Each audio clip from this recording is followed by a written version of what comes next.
Yeah, good morning, everybody. Thank you very much for joining me today, where we're going to look at our lesson 2 assignment.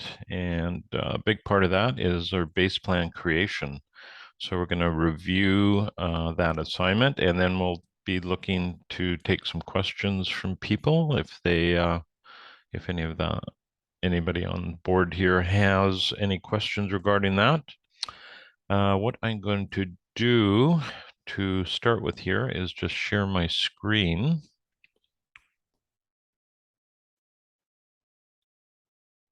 as soon as I get it on the right. There we go.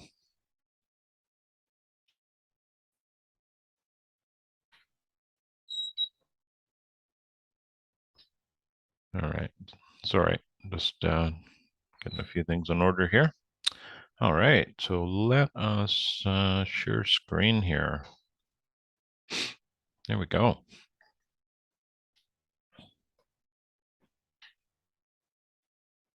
And I trust everybody can see that. Yeah, so this is lesson 2 assignment. So there's a couple of major components here, as I'm sure you've seen already. We have our base map, which is a really important part of, that's the beginnings of our mapping. And we really want to be putting as much, well, let's say we want to have as good a base map as possible.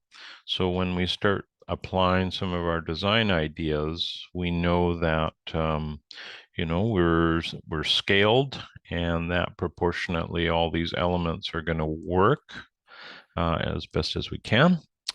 And if we just take a quick review of that lesson, we can see that there's the link to the template file here.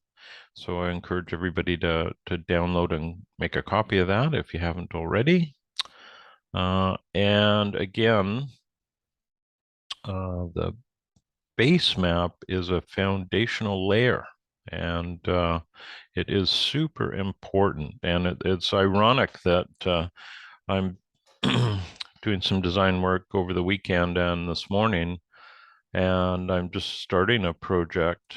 It's a small farm project close to where I live.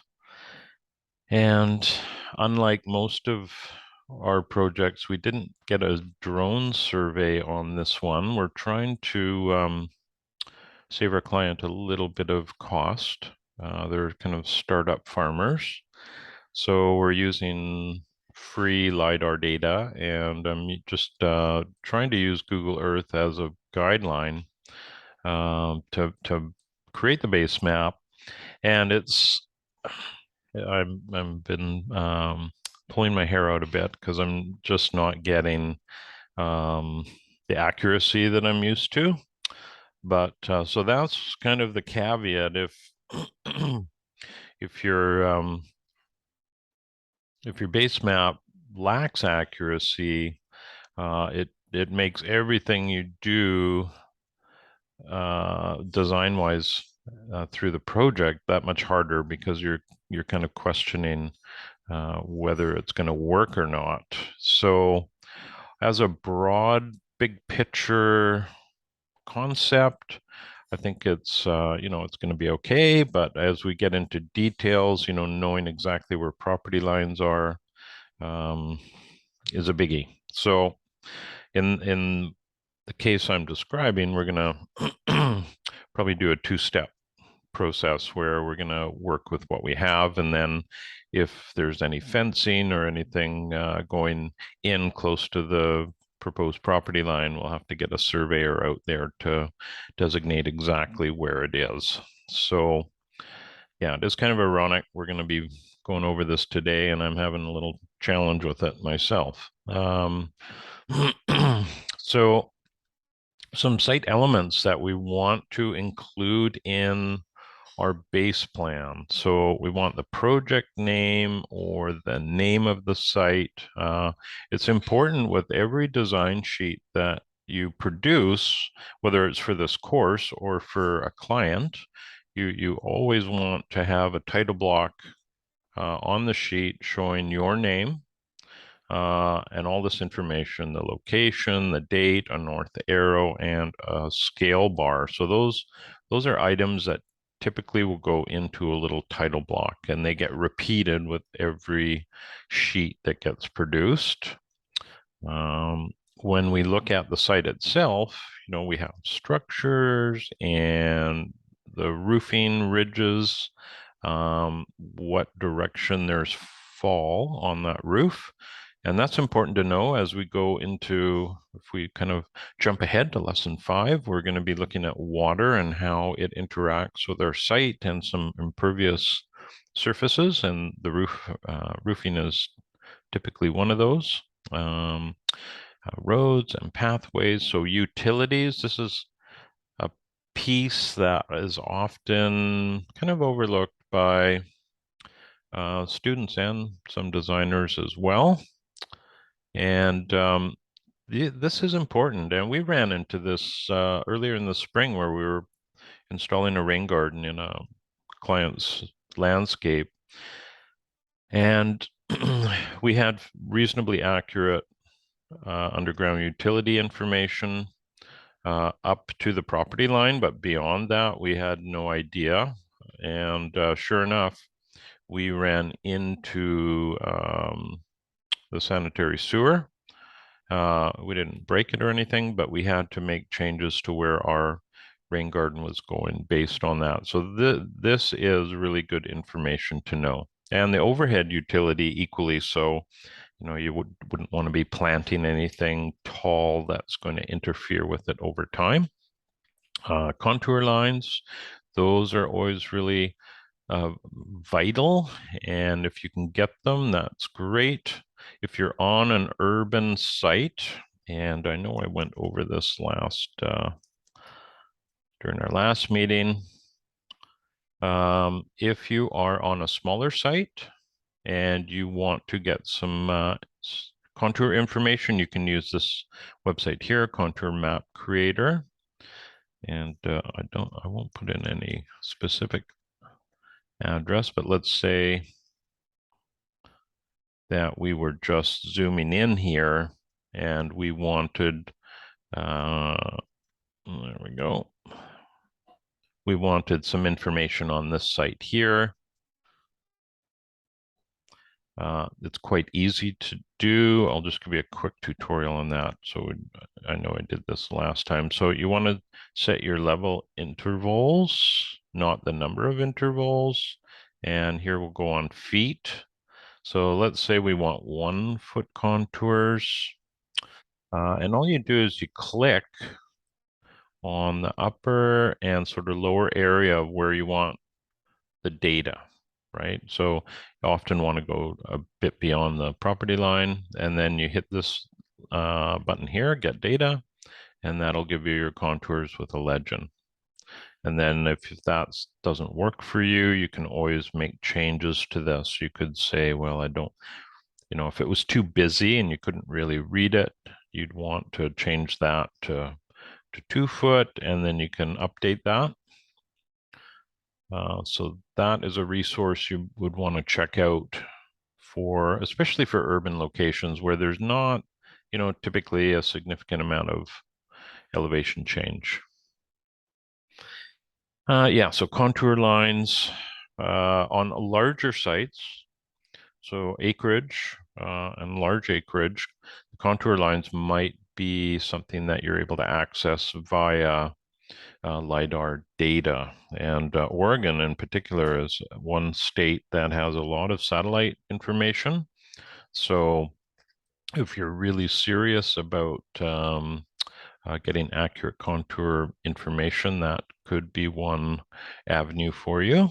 If we're looking at the site itself, so we have fences, we have waterways, spigots or water taps on the outside, well, if you have that, existing vegetation. So that to me is existing significant vegetation. So when we document a site, we'll look at significant trees and shrubs. So that's I wouldn't worry about, all vegetation. It can get a little bit daunting on a larger site. You definitely want to be able to have a legend or a key, something referencing the symbols you're using, or labeling. Either one is just fine. And of course, a property boundary, and it probably would be somewhat of an estimate, and that can be okay, uh, particularly on a smaller property where it's quite obvious. And easements, so any sort of setbacks or easements on the property. And we see this a lot in our work. We were taking a look at a farm design for quite a large acreage. I think it was 80 acres. And there was this huge hydro easement going through the property. So that's vital information to know so you don't design something inappropriate, right? So easements are often areas you have to maintain access to that. And let's see here. So other important features. So yeah, so that's pretty straightforward. Let me, sorry here, I didn't bring up a sample drawing, and what I'll do, I'll just go to that right now. So again, if you want to access that, you'd go to modules, and we'll go down to sample reports, get one from my area here, and we'll take a look at what the student has done. So here is the beginning of his base map. So as you can see, this is pretty straightforward. It's not overly complicated. In this situation, there's a property boundary, and then there's also a metal fence that goes around the property. And this legend here is really helpful, right? So you can see where the buildings are, where any paved surfaces are around the structures, pathways, wood chip paths, and there's some deciduous and coniferous trees, as well as some smaller shrubs. And this is the designation sort of a edge of forest area. So that's one way you can depict a large group of trees, particularly if they're native.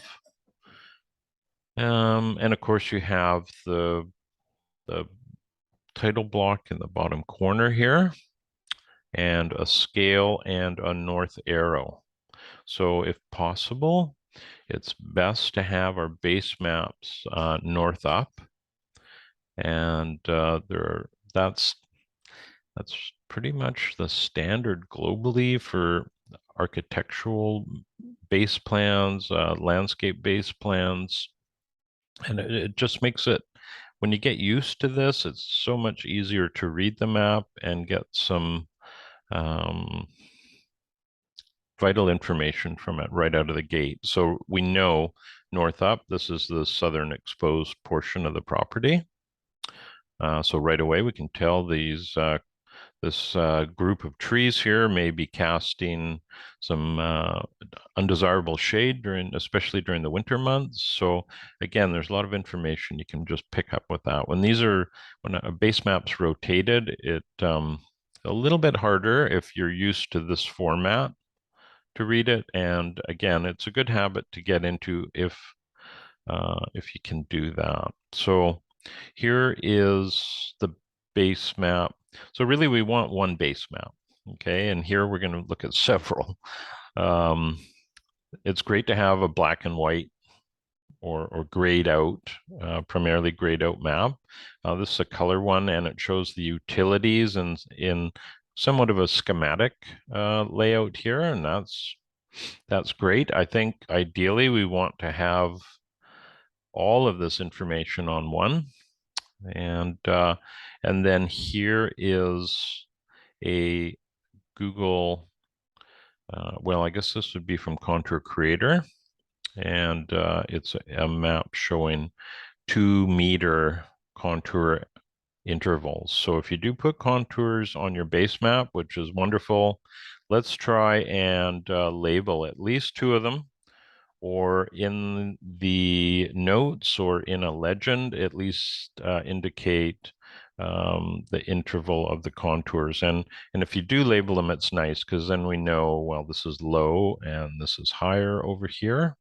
If there was a note that they're 2-foot contours or 2-meter contours, we would not have any idea of what direction it's flowing in. So that is something that yeah, you definitely want to keep in the back of your mind. So the next step would be the client survey. Now, before we go there, does anybody have any questions regarding the base map at all? All right. Yeah, go ahead. You can mute yourself. I'm wondering, I've been trying to find LiDAR data and I can sort of find the site, but I have had a heck of a time downloading that. Do you know of any organizations where I can go and just have them print me up a LiDAR map of my property and maybe a zoom in on certain areas, or do you have any information on that? Yeah, I'm in well, Oregon, by the way. yeah. Oh, yeah. Yeah, I think the whole class is Oregon. Um, and that's wonderful because you do have this great resource. And we have a similar thing up here in British Columbia where we have this LiDAR portal, right? So I can download um, these files, which is great, but they do need to be processed, right? So they're not typically it's not going to be usable information Right. for So the what do you do? yeah, well, you have to use another software, and one that we use is called QGIS, and it's a free open source software, but it has quite a learning curve attached to it. So it's not something I would recommend initially. Let's see here. Sorry, I got to. Yeah, that's a really good question as to what I would if you're really serious about obtaining data from that, I would look for a GIS technician in your area. That shouldn't be too hard to find. If you'd get stuck with that, you can always get a hold of your local, like I'm not sure exactly where you live, but get a hold of your district, your town, your city planning department. And they often have a GIS technician. You And know, if they had that in Clackamas County. They printed me up a beautiful map of some property we once owned there, but they don't in Marion County for some reason. I'm kind of shocked by it. hmm, Anyway, I tried that. well, they may be able to direct you to if the data is available, they may be able to direct you to a technician in the area. Like the it, Okay. it could be someone who lives halfway around the world. It doesn't really matter, but it's more helpful if they're close. Um, and I would certainly start with that, right? Um, where I live, I can, depending on the area, I might be able to get free 1 meter contour data. That's often part of an interactive map. So if you look where you're living and you type in, say it was Corvallis, and you put in interactive map for Corvallis, and that brings up a an ArcGIS mapping system. And you can turn on and off different features, and often there is contour information there. So that might be helpful. The resolution is the tricky part. So on these interactive maps, like where I live, I might be able to get 1 meter contours. So, that's over 3 feet. And that that can be fairly useful on a really large scale. But if we're in a smaller, even, small acreage, it's just not fine enough of a resolution. So while that can be helpful, you have to sort of go a little deeper if you want more accurate info. If you have trouble finding someone, let me know, and I'll do my best to point you in the right direction. I know I can do that sort of thing, but I'm not a GIS technician. And so it would probably take me 4 times as long to do. We do it for our own works, but it's another whole, it's not part of the course, obviously, but it's an important component to try and get, but it really does depend on the site. So if it's an urban site, it's not as critical, and we can use, Contour Creator, which isn't as accurate, but it's great exercise for the course. Whereas larger acreage, it is vital if you're placing ponds and wanting to know how water flows off on the site. And, there's some real value in that, but you'd have to incur a bit of cost to get that. Up here, it'd be a couple $100. And then failing that, if you had the right sort of site that had a lot of open area, you can do a drone survey where they take high definition images with photo geometry as well. So you get contour data along with really nice imagery. So you can, when you're building a base map and you have, this extremely high definition images, you can zoom right in on it and map out the site quite easily. It's quite a nice thing to have. The disadvantage of the drone is that if you have any tree canopy, it won't see through it. So it won't pick up the ground beneath the trees, whereas LiDAR does. You basically, when you get LiDAR data, you have to tell it to ignore the trees and all vegetation and just look at the land, which isn't too hard to do. It's just, it's one of those things you have to go through it and know it. And then, of course, it's easy, right? Or easy-ish. So I have a couple questions in the chat. Let me just take a look here. So waking up 2020, what was the pipe looking thing running through that base map? And then you said, never mind. Do you want me to take a look at the base map again?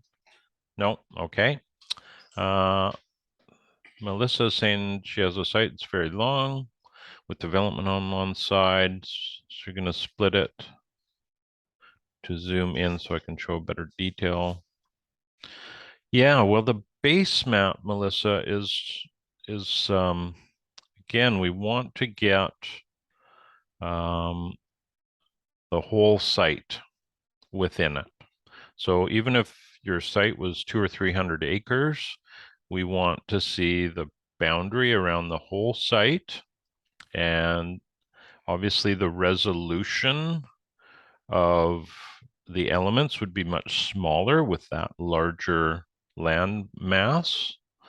And then as we go through the design process, we might, let's say with a large acreage, your base map, you want to show the whole thing. And then when you start applying some of your design work, you may be just working in a small portion of that. It may just be a 5-acre part of 200. So in that case, you'd be kind of zooming in and focusing on that with some of the design work. But the base plan should show everything you could show on the same page. Let's say this was 1,000 acres or some huge site. We could show this on this sheet and then have another small diagram here, another small map showing perhaps a zoomed in area that we were really going to focus on. But we do want to factor in the whole, and that's going to be important as we go forward, and probably a little more obvious when we get there. Hopefully that answered your question, Melissa. If not, Let me know. Oh, okay, that's great. Waking Up 2020, what kind of program was used to create the base map you showed us in the example? I'm not sure. I think that was basically just this Google Sheets. I don't think the student used anything fancy. There are a number of different things you can use. If we go back to the modules page and we go into some information on graphics and software tutorials, you're going to get a little bit of a teaser with that, as well as some mapping resources here, which is they're not software, but this is an interesting one. Like, you can download this USGS topo map and plunk it into Google Earth, and it will give you contour information, but it will be pretty broad. So it's maybe going to be 10, 20 foot. Here Google Maps does 50 foot. So it's very, big picture, not really the resolution you might want. But again, it's a good start, a good starting point, and you should check out those if you're interested. And again, that's on the module page. There's quite a few resources there. And let's see here. What's the best way to find the path of underground utilities? That's a really good question. There are some utility locate services. So if you're in an urban area, here I'll just show you an example of where I live.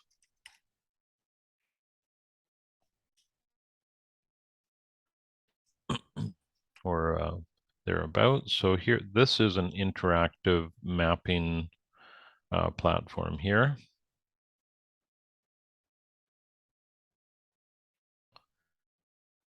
Let's see here.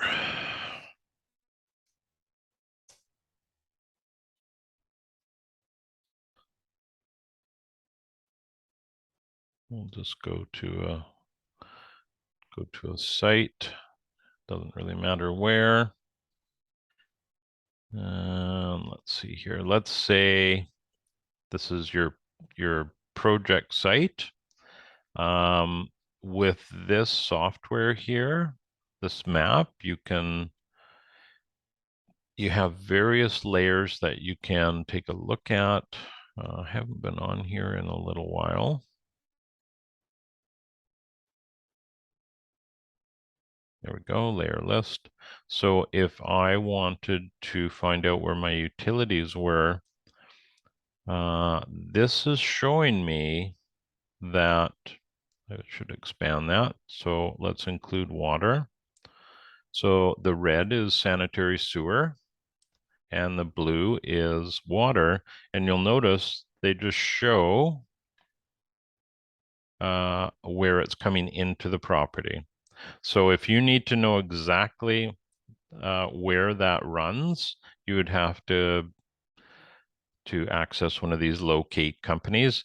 Most of the time you can guess pretty accurately, because especially with water, they want the shortest possible route to the house. Sewer would be the same thing. So you can make a pretty accurate guess. If you need to know exactly where it is, you would need to know, you would need to contact a locate company. So for this course, I obviously don't have to worry about that. If you were actually trying to do something, let's say you're doing a pond right here, this may conflict, right? So you would want to find out exactly where that is. And let's see what other company. Yes, where I live too, they have a call before you dig service, and they might have that in Oregon. So you, if you're a contractor or homeowner and you want to do some work on the front of your property or on the back, you would call and they would send you all the information they have. But again, it's right up to the property line, and what goes beyond that, they're not going to tell me. So that is sort of up to us. Uh, in the chat here, there's a remark about various companies coming out and marking with landscape paint. And that's what they used to do where I lived. It was fantastic. They would paint out the gas line.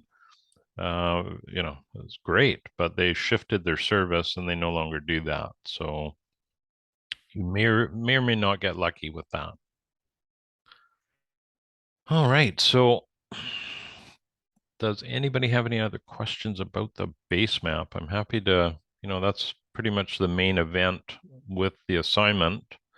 I think the client survey is, this is very, very important for a lot of reasons.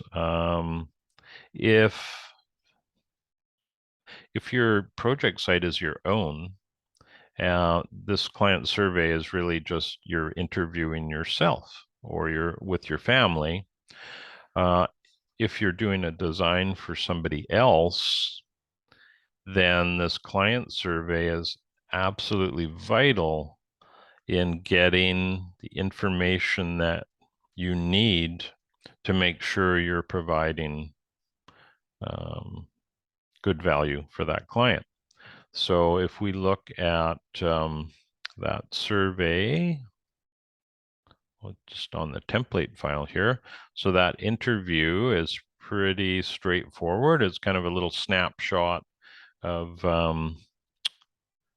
what the people are about, a few important parts of this, initial budget.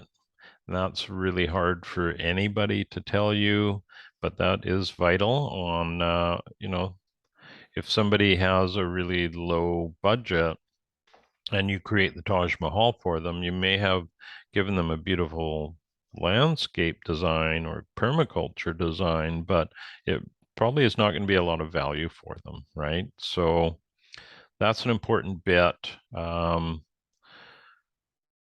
This is, again, diving into multiple clients. This is a single client, and then some of the questions here are quite vital where we're doing an inventory of what's on the site and what they desire. So what is currently there and what they would like to improve on. Again, this is diving into the inventory, and then we get into things like what do they like most about their site and what do they like least. So these are very simple but really important questions if you are designing for a client, top concerns and top goals and the vision. So really straightforward, but very, very important to have that information with you as you're building a design. So even if it's for yourself, knowing what you like and you don't like, and knowing what these top priorities are on your project site, and they may change, right? An example of that is during the summer, we decided we were going to, we have quite a large ecological pond, a pond for the ecology. And we decided that we were going to tear it out and place a larger irrigation pond in its place and feed that with our roof water. And utilize that to irrigate our annual vegetables during the summer months. And we figured we wanted to get, 2, 3, or 4 months worth of water stored on our property for use during our growing season. But as we got into it, we discovered that we weren't going to get the depth we wanted. And that changed our goals. We shifted away from putting an irrigation pond in, and instead we've done a really large infiltration basin. So we're actually taking, it's almost like a giant rain garden. I'll see if I have a picture on my phone that I can share with you today. Yep. Okay.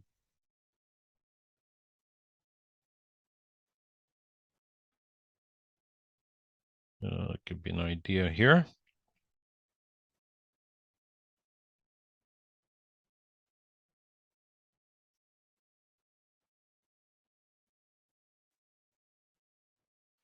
Just take me a couple of seconds here. Mhm. I'll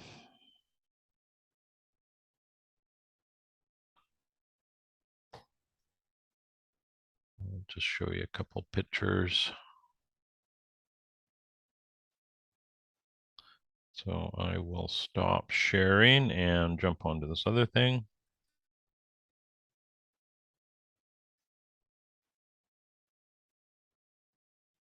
All right.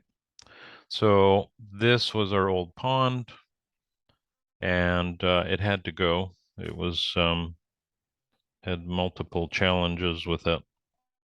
And it was probably 15, 20 years old. So we had talked about renovating it. So we ripped it out, and right in here is where we hit hard pan. So we could have brought in a much larger machine, but we just weren't willing to go that route. So we use a laser level here to make sure we have our levels correct. And what we ended up doing is we started creating a lower and an upper basin here. I'll just see.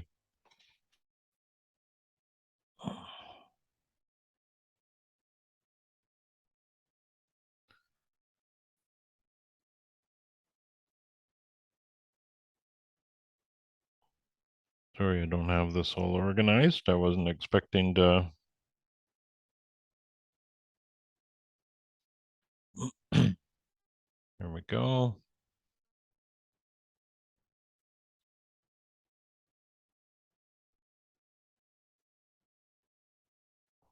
So I just have to share a different.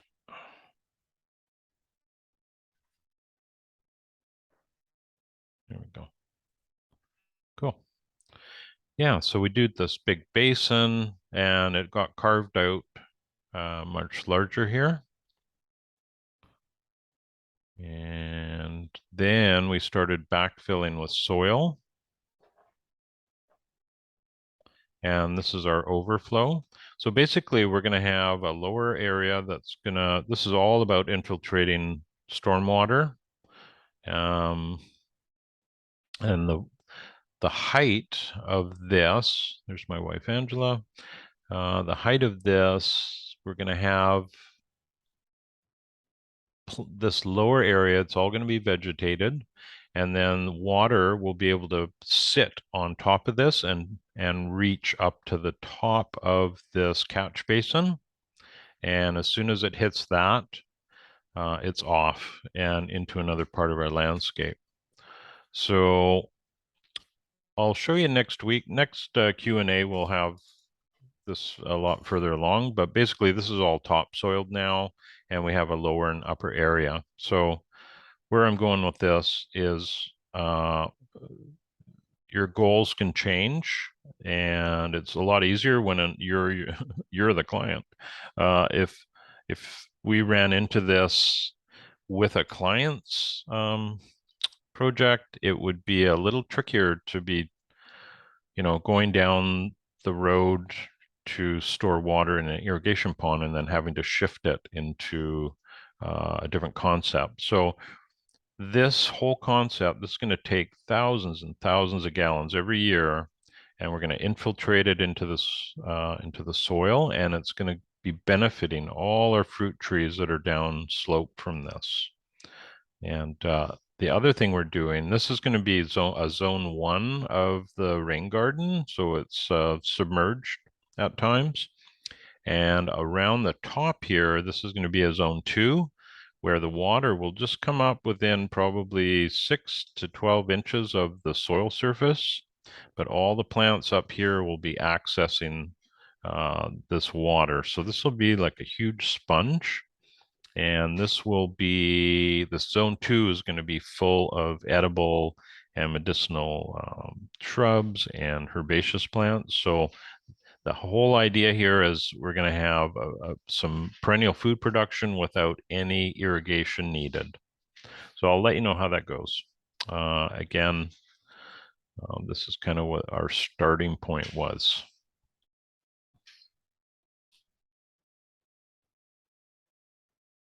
Right on. Let us go back.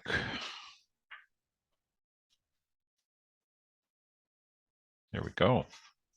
Okay. Yeah, so that is a little bit about the plant survey.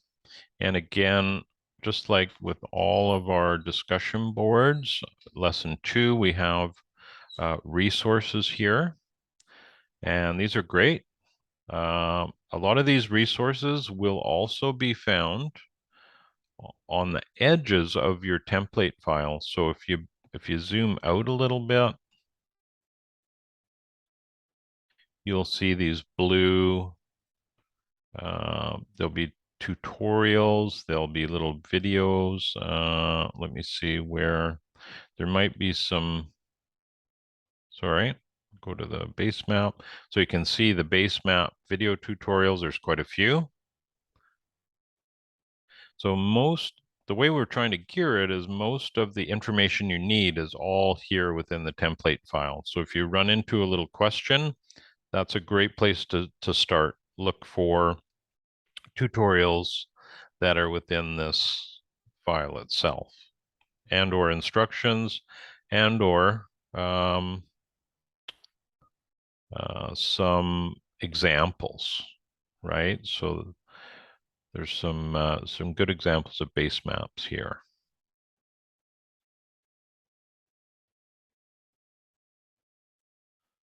Back to our normal level there. And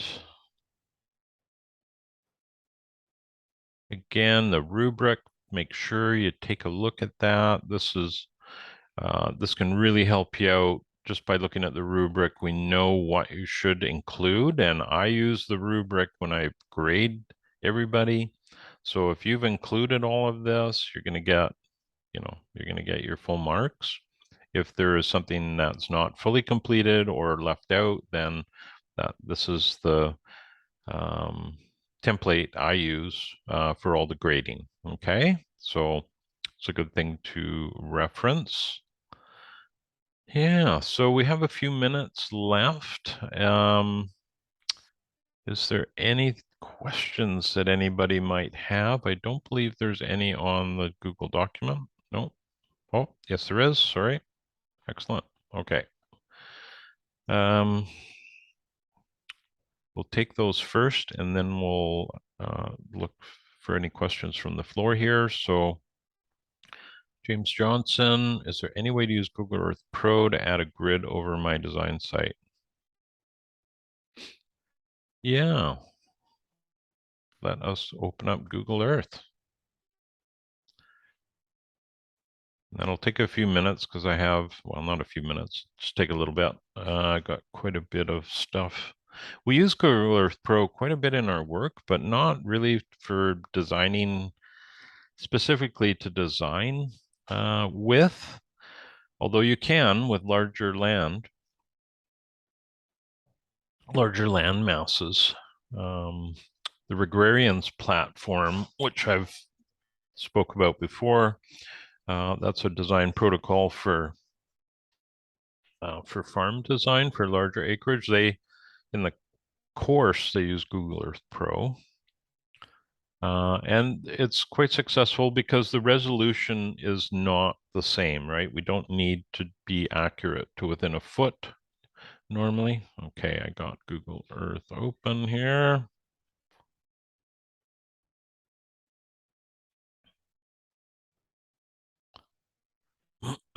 All right, so you can certainly use Google Earth. So if you were lucky enough to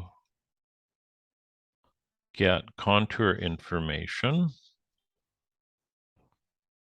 let's see here.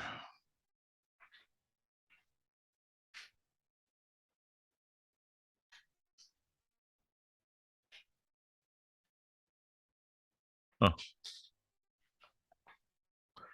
I have contour info on my property here, but it's not showing up. That's interesting.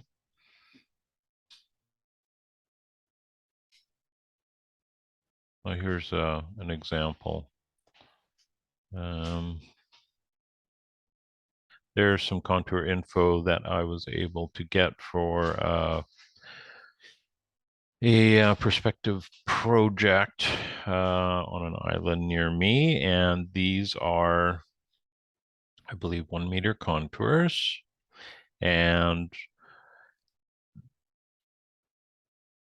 you can import these into Google Earth, but you need this all originated with LiDAR data, and in QGIS you can create this information and then export it in a file type that'll import into Google Earth. I mean, it's brilliant that way. And then you have a reference. So now we have a reference of where these contours are in relationship to the land itself, right? So very, very useful. Now, if you are in, let's say you're in Oregon. No, that's not where I want to go.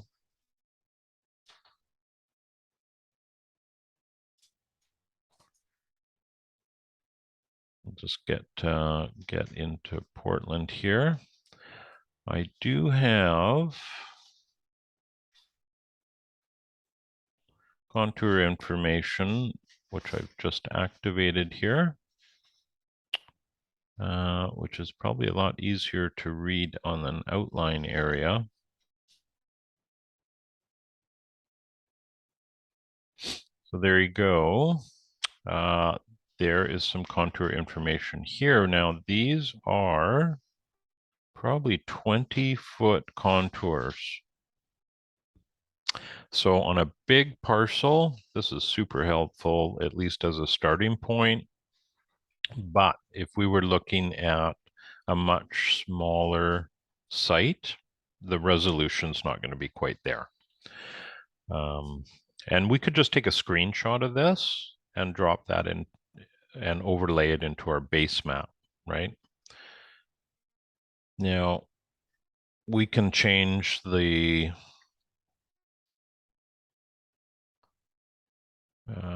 opacity of this so that we can see through it. I'm not going to be able to easily do that right now, but you can do that. So you can see through it and it's not so pronounced. So I hope that helps out. So if we go back to that resource that we looked at in the lesson 2 discussion board with the USGA topo map and that KML or KMZ file that you can download, you just basically put it into Google Earth Pro, and this is what you get. Topographic information for the whole of the US. Now, it takes a little bit to load, as you can see, as I zoom out, but it's a great resource. And again, that's for the US. That does not go up into Canada at all, but again, a really good resource. So for normal operation, would we unclick that? So I hope that helps you, James. Does that answer your question? Yeah, right on. Okay. And one more question here from Anna Karen. If we had access to a drone, where are the resources we can use to create the base map? Ah, okay.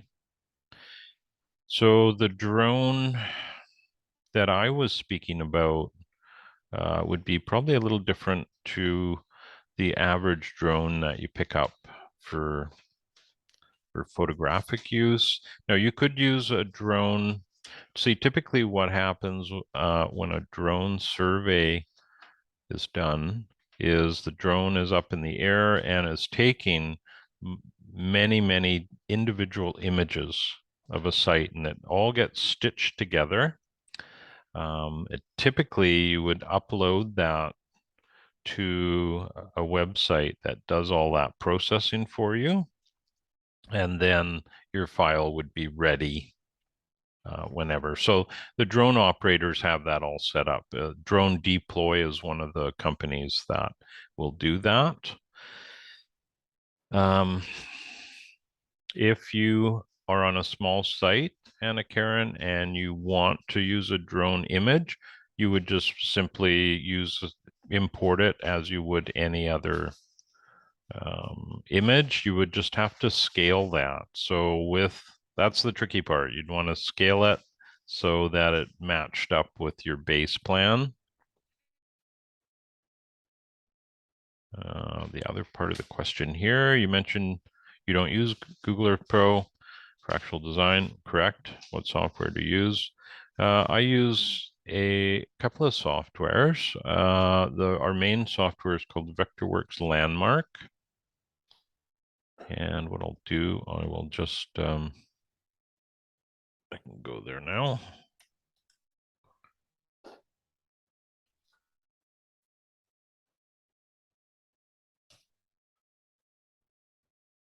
This could be, I won't start the software up. It probably won't mean a lot.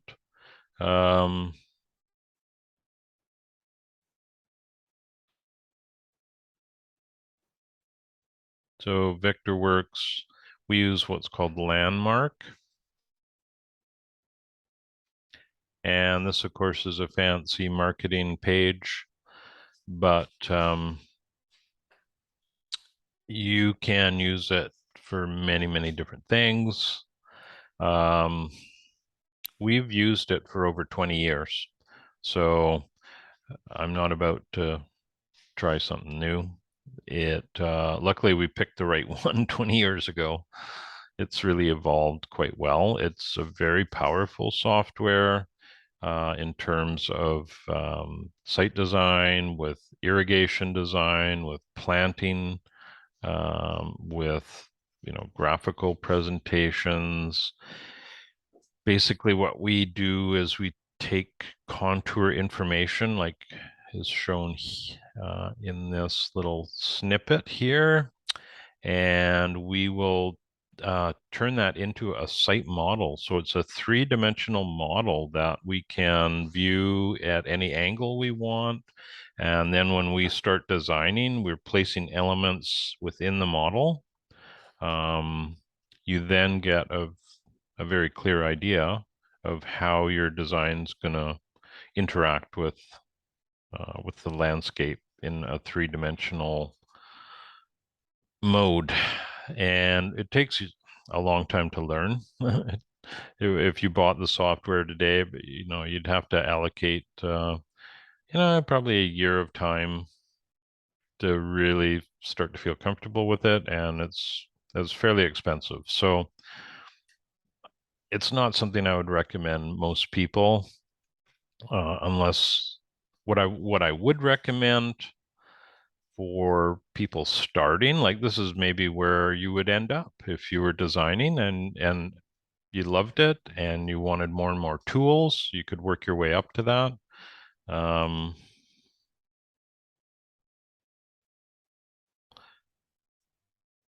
One software that I've we actually have on our iPad. It's called Morpheo Trace.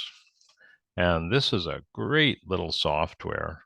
Let me see some examples here. But it will do quite a bit. And it's scaled. There is a little learning curve. There's a lot of really good free videos. And I think we pay, I don't know, $30 or $40 a year for a subscription for this software. So it's really low cost and it does an awful lot. So it's not perfect. It doesn't do nearly what Vectorworks does, but to get your foot in the door, if you're wanting to use something that's sort of CAD based, more computer based, this is a really good place to start if you have an iPad and an iPencil. So pretty low cost startup for design business. And again, we use it. More for sort of broad conceptual ideas. Our clients never see anything we produce on this. It's for our own use, but we can take this information and um, refine it within Vectorworks. So it is great. I've really enjoyed using it, and I would highly recommend it for somebody starting out. If nothing else, it's just a really low risk, right? So $30 to $40 a year is a lot better than, say, $4,000, right? So Vectorworks initially costs about $3,000 to $4,000, and then it's an annual payment if you want to keep the current version. So that's what we do every year. We get the new update, and yeah, it's worked well for us. But we're doing a lot of design work, so it pays for itself. The downside of Vectorworks is to use it in a 3D mode, you need to have a pretty robust computer. So that is the more and more sophisticated the software gets, the more robust your computer has to be, and that's added cost, right? So yeah, so I totally recommend that. Let me go back to I think I've answered that question. Yeah, is anybody, we're just near the end of our 1 hour Q&A here. Does anybody on the call have any other questions they would like answered?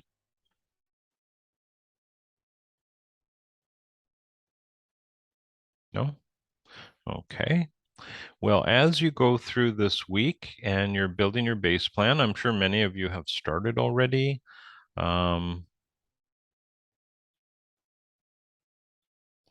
as you go through the week and you run into any trouble at all, drop me a note and I'll try and point you in the right direction. But basically, the more effort, the better your base plan is, the easier it's going to be as we go forward with adding elements to it.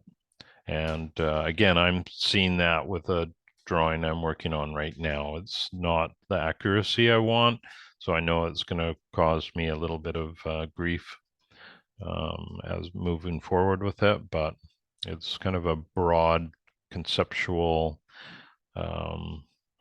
view of the property. So, not too worried about it. I just like to know where property lines are and have everything accurately depicted. So we have a question here from Waking Up. Due next Monday. That's right. So the assignments are due on Mondays on a bi-weekly basis. And then every other Monday, we're going to be having these Q&A sessions. So they give you an opportunity to look at what is ahead and have any questions you have with those. That's what this meeting's all about, and we're really happy to walk through the process with you. So it's yeah, so please don't hesitate to ask any questions you have as we're going through this. So, all right. So I think we're at the end of our hour here, and if nobody has another question, what I will do is we will close up here, and I will post the video on the discussion board and on the Q&A discussion board, and look forward to seeing everybody's work next week. And thank you, Anna Karen, and thank you, Melissa. Happy to share whatever information I can with you. And yeah, keep the questions coming. So thanks again. Have a great week, and look forward to seeing your work next Monday. And don't hesitate to drop me a note if you have any trouble. Okay. Thank you very much. Take care.